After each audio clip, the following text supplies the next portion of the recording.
দেশের রাজনীতি এখন আসন অঙ্কে জমে উঠেছে। একদিকে জামাত ইসলামী ঘোষণা দিয়েছে যদি ঐক্য হয় তাহলে ১০০ আসনও তারা ছাড়বে। অন্যদিকে বিএনপির মিত্ররা চাইছে শতাধিক আসন।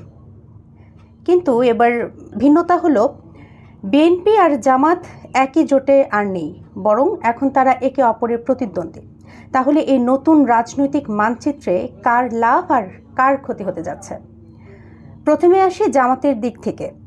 খুলনায় এক অনুষ্ঠানে জামাতের সেক্রেটারি জেনারেল মিয়া গোলাম পারোয়ার তিনি বলেছেন যে ৩০০ আসনের প্রস্তুতি তারা নিয়েছে, তবে ইসলামী সমমনা দলগুলোর সঙ্গে যদি ঐক্য হয় তাহলে তারা ১০০ আসনও ছেড়ে দিতে পারে।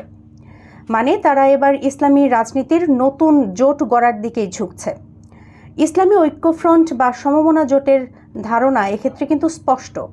এছাড়া তিনি পুরনো কর্মীদের পুনরায় রাজনীতিতে ফিরিয়ে আনার আহ্বানও জানিয়েছেন, যেটা ইঙ্গিত দিচ্ছে যে জামাত এবার আগের মতো পরোক্ষ রাজনীতি নয়, সরাসরি নির্বাচনী লড়াইয়ে ফিরতে চাইছে। এবার আসি বিএনপির দিকে। ত্রয়োদশ জাতীয় সংসদ নির্বাচনকে সামনে রেখে বিএনপি এখন পুরোপুরি নিজের জোট নিয়েই ব্যস্ত।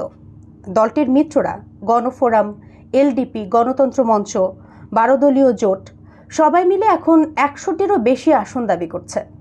এলডিপি চাইছে প্রায় ১৫টি আসন, গণফোরাম ১৫টি, গণতন্ত্র মঞ্চ তো শতাধিক আসন চাইছে, আর ১২ দলীয় জোট চাইছে ২০টি আসন। অর্থাৎ বিএনপি এবার নিজস্ব জোট রাজনীতিতেই ব্যস্ত।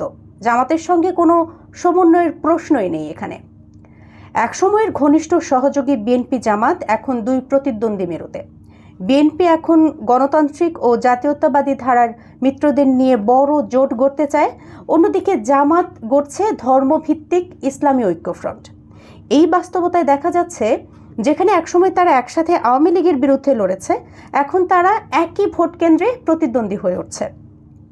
এই বিভক্ত বিরোধী রাজনীতির কারণে ভোটের মাঠে লাভ হতে পারে তৃতীয় পক্ষের, বিশেষ করে ক্ষমতাসীন আওয়ামী লীগের। রাজনৈতিক বিশ্লেষকরা মনে করছেন এই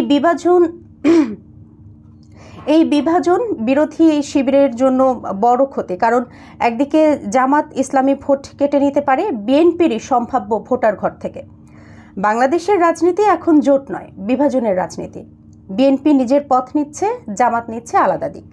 একে অপরের ভোট ব্যাংকেই এখন প্রতিদ্বন্দ্বিতা।